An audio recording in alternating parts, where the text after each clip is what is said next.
Olá, boa tarde a todos. Bem-vindos para mais uma pauta imigratória, o nosso encontro quinzenal aqui, apoio da DM Visaló, escritório de imigração com 30 anos de experiência, sempre com a doutora Ingrid, advogada responsável, como nossa convidada aqui para um bate-papo. E hoje, claro, o negócio está quente, né? Dias depois do atentado contra a vida do Donald Trump, depois tivemos a comissão, o evento oficial que consagrou Trump como o candidato do Partido Republicano e a escolha do vice-candidato J.D. Vance. Então temos bastante coisa aí para falar de política americana e como isso impacta, de certa forma, se impacta nas questões imigratórias. Então, sem mais delongas, tudo bom, Ingrid? Oi, Rodrigo, tudo bem? Tudo bem. Como é que você quer começar? Em primeiro lugar, eu acho que vale uma nota, fugindo um pouquinho do protocolo, do que representa esse atentado, né? E acima de tudo, Ingrid, porque não é novidade, mataram o Lincoln, mataram o JFK, tentaram matar o Reagan, Theodore Roosevelt e outros senadores. Infelizmente, é um pouco a história dos Estados Unidos. O próprio João Pereira Coutinho escreveu isso na Folha hoje, na coluna dele. Mas eu vejo talvez uma certa reação diferente. Aquela história assim de algumas pessoas banalizando ou falando, puxa, que pena que errou o alvo, né? Eu acho que isso mostra um tecido social um tanto esgarçado para padrões até americanos, né? Isso é mais preocupante na ótica de quem se tornou americano há pouco tempo. Então, queria seus 2 cents sobre tudo isso que representa a tentativa de assassinato de Trump.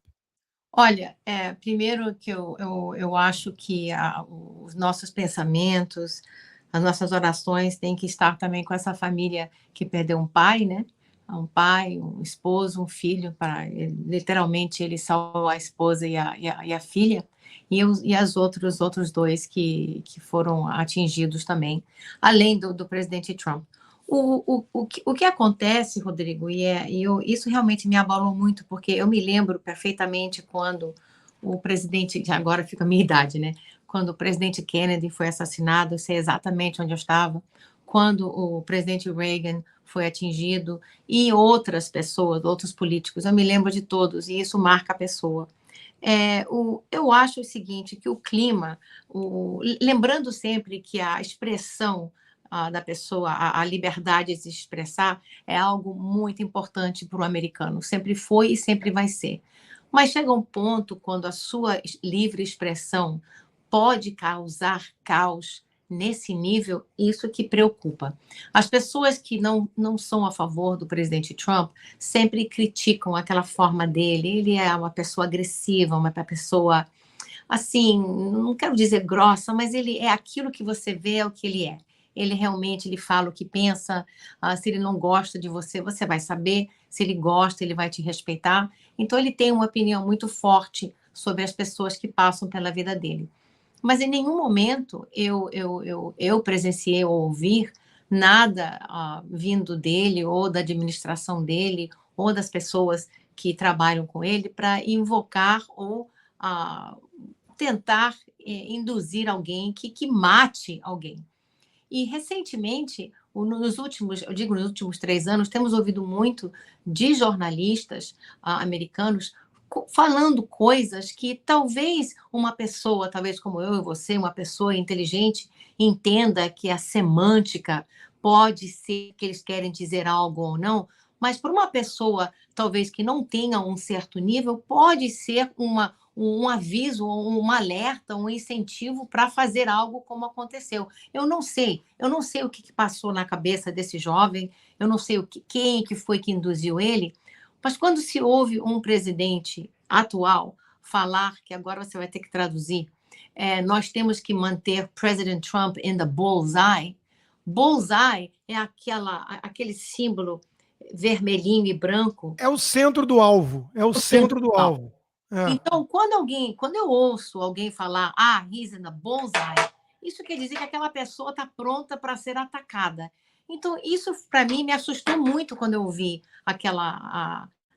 quando ele falou isso, eu até mencionei para o meu marido, eu falei, gente, isso, eu não gostei da forma que ele falou isso. Não estou culpando ele, mas eu acho que tem muitas pessoas que devem parar e pensar no que eles falaram, no que eles estavam declarando com a sua livre expressão e como que isso pode ser interpretado. Porque o que aconteceu foi uma coisa horrível.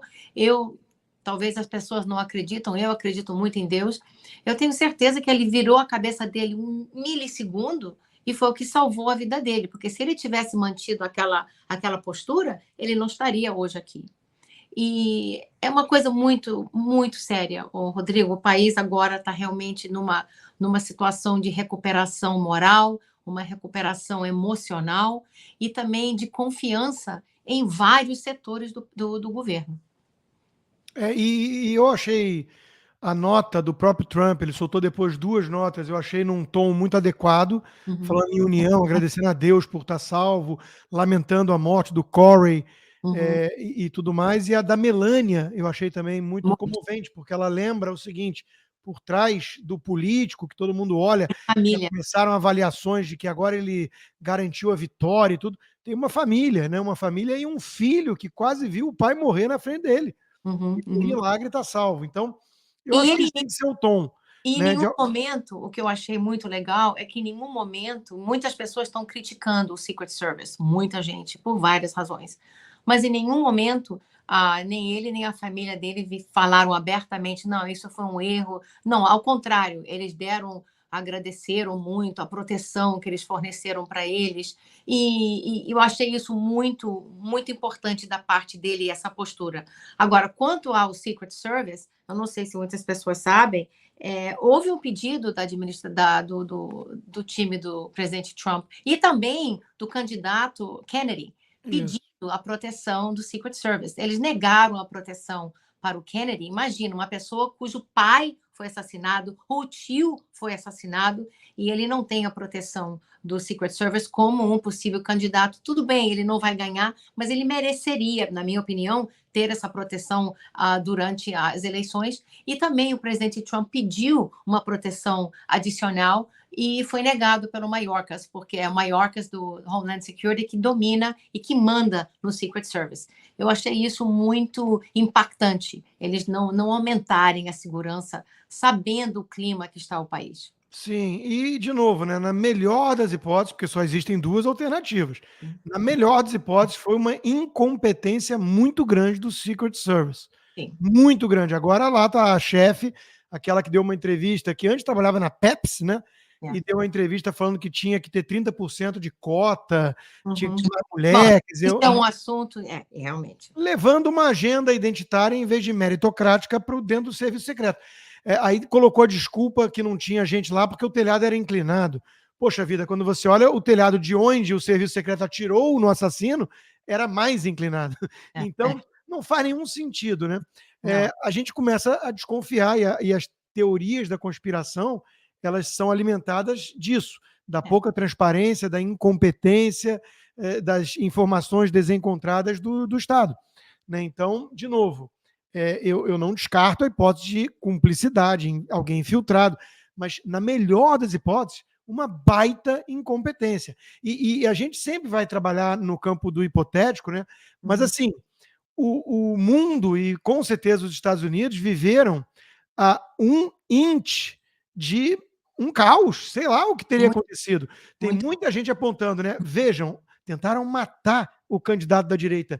E no dia seguinte, no mesmo dia, no dia seguinte, calma, Uhum. tranquilidade, nenhuma rua sendo Exato. destruída. É o Isso, ponto. isso diz muito. Isso Isso diz muito. fala, isso diz. Agora, se tivesse acontecido pior, ninguém sabe. Ninguém sabe a reação. Olha, eu acho que seria uma reação mais forte, mas eu não creio que seria o caos que acontece como tivemos com outras situações quando a esquerda se sentiu atacada por qualquer razão. Mas falando do sistema de meritocracia, Meritocracia. é, é, Meritocracia. meritocracia. O que eu achei muito impactante naquele visual foi, imagina eu, da minha altura, eu tentar proteger um homem que tem 6'4" e pesa 220 libras. Eu não poderia ser agente do Mas serviço secreto para proteger o Trump, eu não poderia. não poderia, porque Ah, existe uma tabela, existe um perfil físico para um Secret Service. Eu tenho um amigo, eu estudei com ele foi Secret Service na época do Clinton. Ele é 6'5".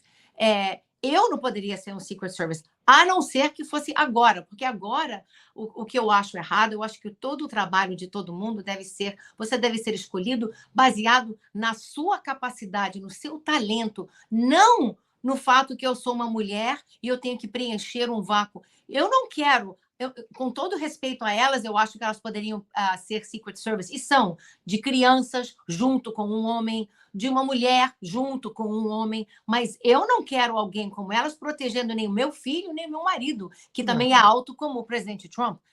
ainda mais aquela lá que está acima do peso e não consegue nem guardar a arma no coldre de novo, né? Aquela Exatamente. lá não tem condições, Não, enfim. não tem, ela ficou nervosa.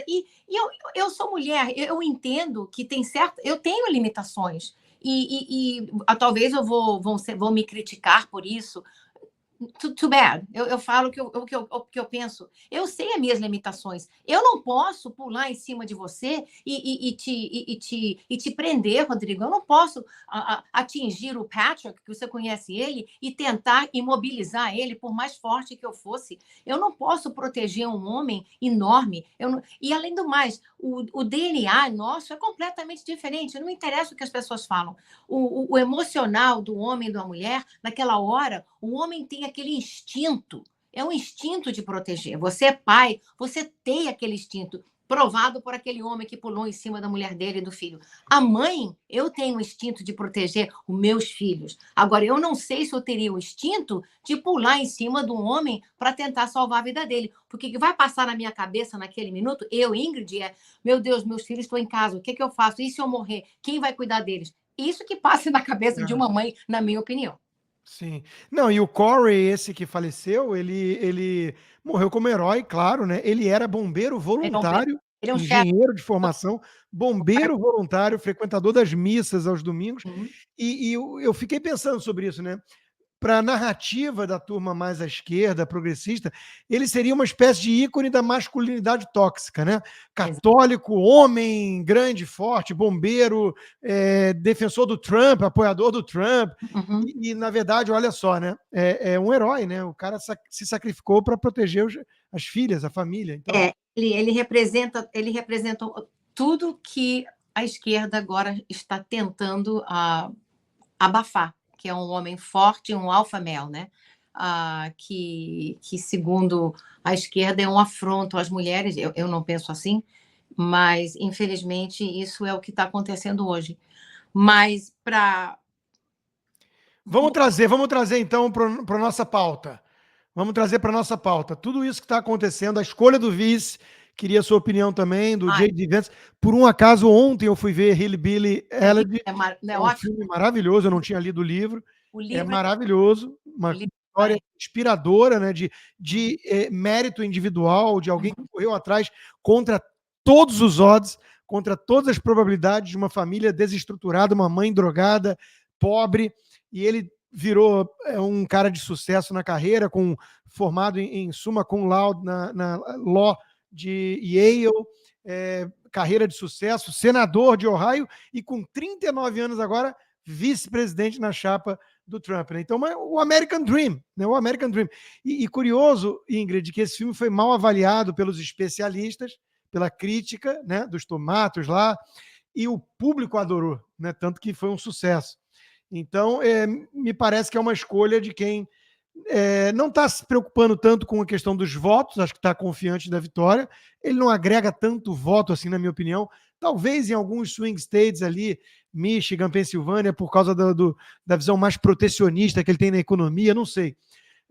Mas o fato é que é uma jovem liderança do Partido Republicano que ele está alimentando, que ele está cacifando.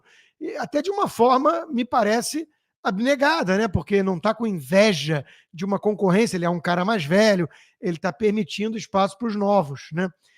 Então, assim, vamos ver o que vai ser, queria a sua opinião.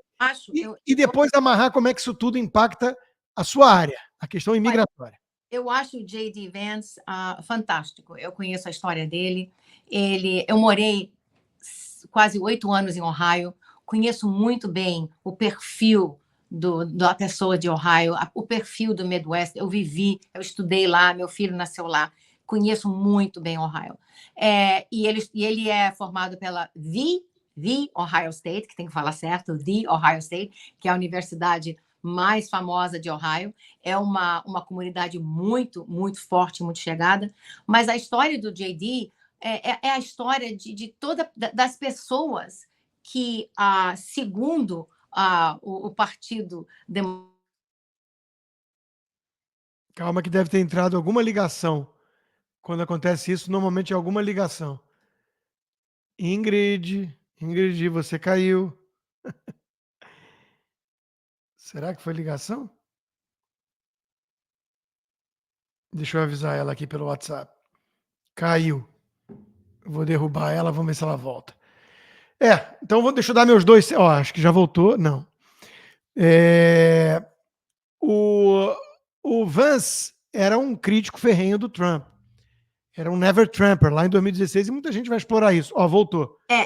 Ele é o perfil daquela pessoa que, segundo a esquerda, eles estão querendo ajudar e são pessoas perdidas, que, na realidade, realmente existe uma população nos Estados Unidos, numa região central, o Rusty Belt ali, o cinturão da ferrugem. E o Appalachian Mountains, que é uma área que talvez os brasileiros nem conheçam. O Appalachian Mountains é uma série, um ridge de montanhas que cruza do norte ao sul, Ohio, West Virginia, Kentucky, vai até o sul, uma região muito pobre. E o J.D., ele é de Middletown, que é uma cidade que foi completamente esquecida por causa das grandes empresas, tomaram conta de tudo e aquela cidade ficou sem nada, ficou perdida. Ele é o que se chama de, é um termo muito feio que vão usar para definir ele, de trailer trash. Pessoas brancas que vivem em trailers no interior dos Estados Unidos. Ele era de um trailer, de uma cidade. Ele deu enfoque aos brancos pobres do país que não entram na narrativa, né? E os democratas viraram as costas, historicamente, para o blue collar work, que era o típica classe média de homens brancos, né, que estavam lá o six-pack deles, né? E a empresa de cerveja resolveu fazer apologia para trans, enfim, foi uma confusão. E ele foi criado pela avó, a mãe era um addict, o pai abandonado, e esse rapaz se fez porque a avó foi quem deu a força para ele, acreditava nele, sempre ensinou ele que nada vai ser dado para você, você tem que trabalhar para tudo que você quer, e o rapaz se fez. E vai ser difícil, vai ser muito difícil a esquerda tentar combater ou atacar ele por várias razões. Primeiro, que o perfil dele, ele é branco, ele veio de uma família super pobre, veio do nada, mas tem mais. Só vão esperar começar os comentários de racismo, mas não vão conseguir, porque ele é casado com uma indiana, de raça indiana, ela é bem morena, tem 3 filhinhos moreninhos, tá? Então, esse race card não vão poder usar com ele, porque ele não preenche o perfil dele. E mais, vão tentar falar que ele falou mal do Trump. Eu não sei se você viu a entrevista dele ontem com o Hannity, foi fantástica a entrevista dele com o Sean Hannity ontem.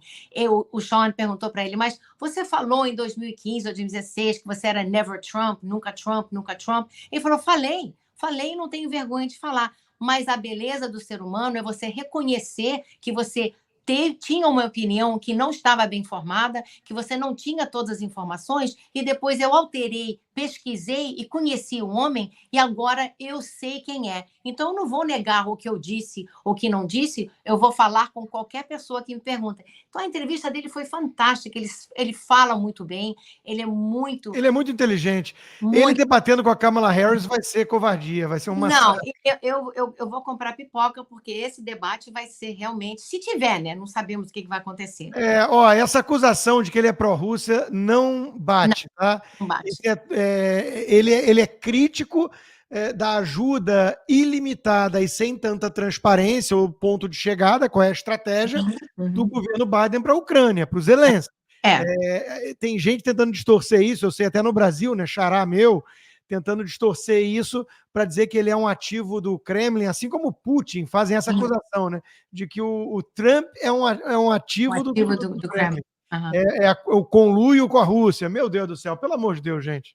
E o rapaz, ele é religioso, que também não bate na narrativa da esquerda, ele se converteu ao catolicismo. Então, ele tem um perfil muito, muito bonito, muito correto, tem uma família linda.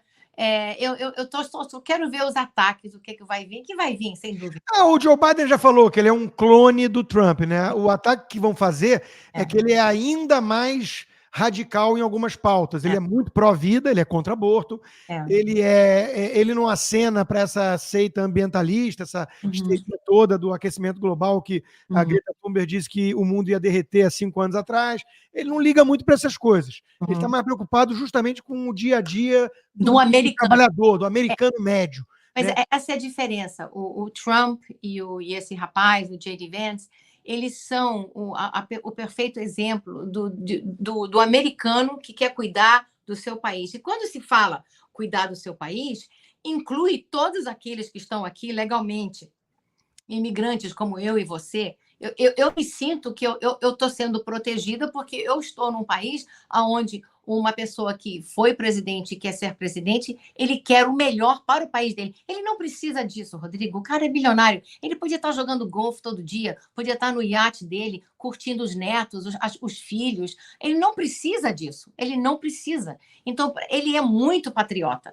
E as pessoas duvidam, cada um tem sua opinião e tem direito. Essa é a minha opinião. Agora, voltando ao nosso assunto imigração. Essa semana, ontem, eu recebi vários e-mails. Doutora, eu não vou fazer meu processo. Doutora, eu estou com medo. E agora, o que vai acontecer? Gente, primeiro que não mudou nada, né? Nem o Biden, nem o Trump vai afetar os processos de casamento, processo de EB2, EB1, L1. Não tem nada a ver. As pessoas estão confundindo a imigração ilegal com a imigração legal. Seja quem for o partido, eles querem as pessoas que têm talento aqui nesse país. Independente, ou Biden, ou Obama, ou Bush, ou Trump, isso não muda. Agora, o problema da imigração ilegal, esse é um problema. Vai afetar a imigração legal? A única forma que pode afetar a imigração legal é em atrasos, porque quanto mais aberta a fronteira, mais mão de obra vão ter que usar e a mão de obra do lado administrativo vai sofrer, como tem sofrido ultimamente. Mas afetar a maneira que eles não querem essas pessoas, não, isso não é verdade. Isso não é verdade. Eu tenho a mesma visão, eu acho que a gente já trouxe isso várias vezes aqui no nosso bate-papo, né? A visão que alguns têm do Trump como anti-imigração, ela é uma visão distorcida pela imprensa. O que o Trump sempre disse com alguma coerência é que não dá para deixar a fronteira escancarada, porosa, aberta, para entrar qualquer um.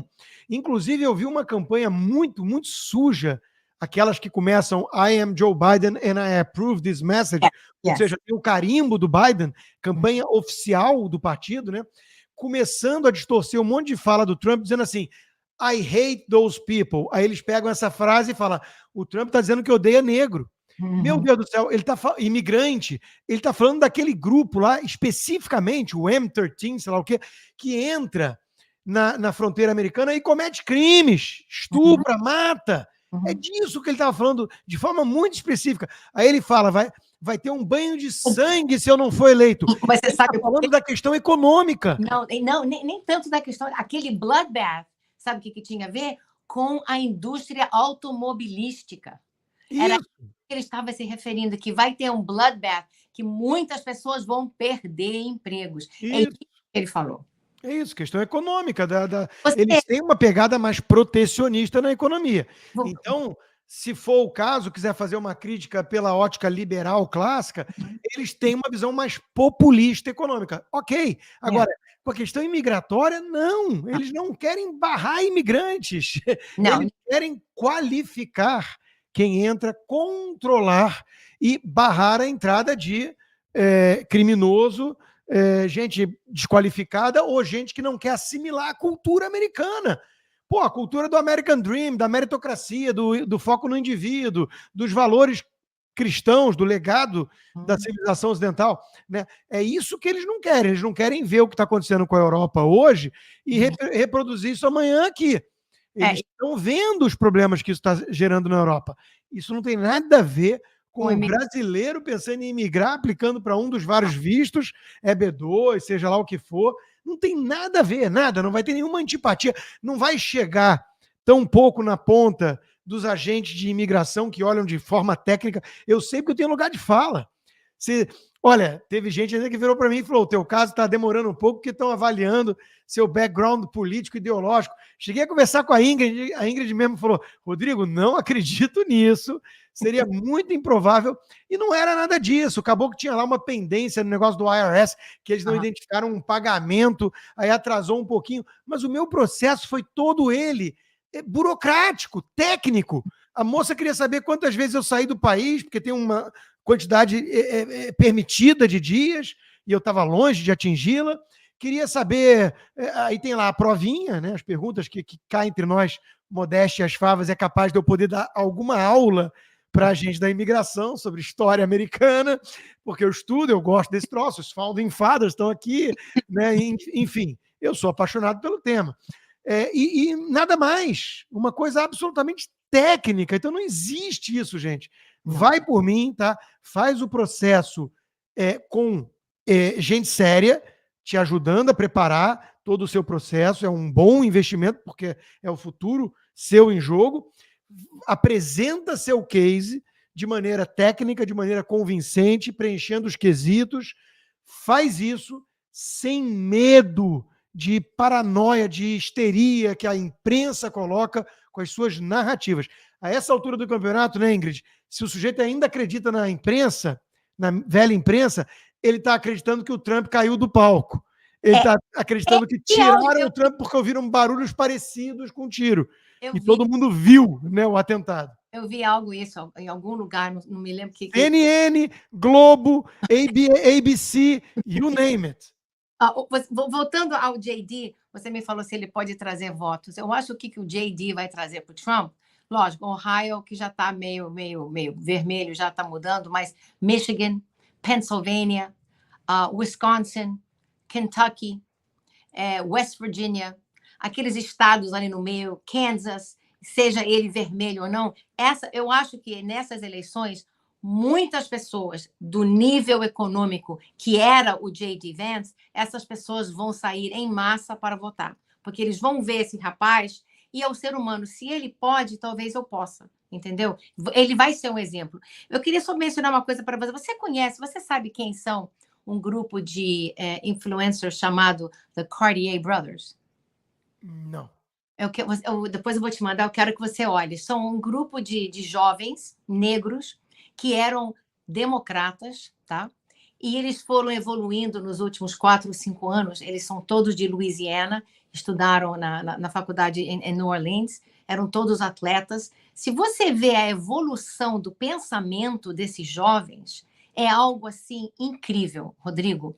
Incrível para a pessoa entender como que realmente os jovens estão prestando atenção nessa narrativa da mídia e não estão acreditando. Eles estão olhando com seus próprios olhos. Espera aí, não é bem assim. Deixa eu investigar mais. É uma prova que os jovens agora, ainda mais agora que vai ter um jovem que é considerado um millennial, né? Possivelmente um vice-presidente, eu acho que isso vai dar uma força imensa para essa juventude acreditar que realmente o país pode, tá? E eles vão conseguir se trabalharem e realmente se dedicarem a algo positivo e não ficar focando só em caos, em coisas que não valem a pena. Sim. Bom, teve ali alguém, acho que o Fontana, perguntando ele, como cidadão italiano, como é que faz. Tem que ver caso a caso. Minha recomendação é que cada um procure o escritório da Ingrid, tem o link aqui embaixo na descrição do vídeo. No caso italiano, de largada, eu já digo o seguinte: tem aquele visto que não garante permanência, né, o green card, mas você pode ir renovando de 5 em 5 anos, que é o de investimento, criando empregos, gerando tantos empregos e tudo, e um investimento que eu não sei como é que está hoje em dia, a Ingrid pode falar melhor, mas eu chutaria na ordem de 100, 150 mil dólares. É um pouco menos. Pouco menos, melhor Pode, ainda. E aí pode até. eu tenho alguns amigos com esse visto, né? Então é uma hipótese.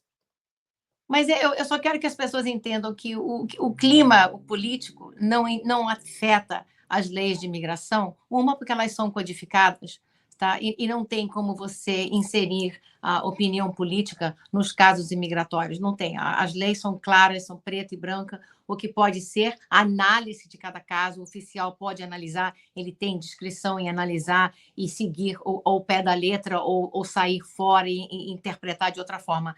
Mas a administração, o mandato, o Biden ou Trump, isso não afeta os processos imigratórios de vistos de trabalho, vistos de casamento, não afeta, gente. Agora, o que vai afetar, sim, nós estamos chegando no fim do ano fiscal da imigração, agora em setembro, aí as coisas vão começar a esquentar, todo mundo vai querer, os oficiais vão querer processar esses casos para ainda ficar abaixo de 2024, para começar em outubro de 2025, eles começam do zero. Aí, essa época do ano tem muito tumulto, muita confusão na imigração. Então, sim, é uma hora de protocolar agora e depois, em outubro, começa tudo mais devagarzinho.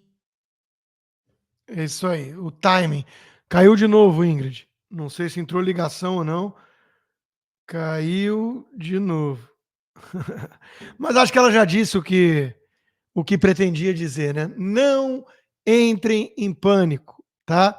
Pelo contrário, eu concordo com ela. Acho que tá pensando em fazer, tá com tudo mais ou menos pronto, faz logo, sem medo, não tem nenhum problema, né? É isso aí, Trump tá eleito, tá com a mão na taça, aqui, voltou só para se despedir então, Ingrid. Olha, foi um prazer. Vamos ver o que acontece agora nos próximos dias. E também agora, outra coisa, com essa toda confusão do Trump, o que aconteceu? O foco saiu da incapacidade do Biden, né? Agora não estão focando mais na incapacidade dele de liderar. Então, isso foi uma brecha para ele de uma forma, porque ninguém está falando mais na incompetência dele e o desastre que foi o debate com o presidente Trump. Nossa. É isso aí, Ingrid. Obrigado, então. Até a próxima. Tchau, gente. Até a próxima. Tchau.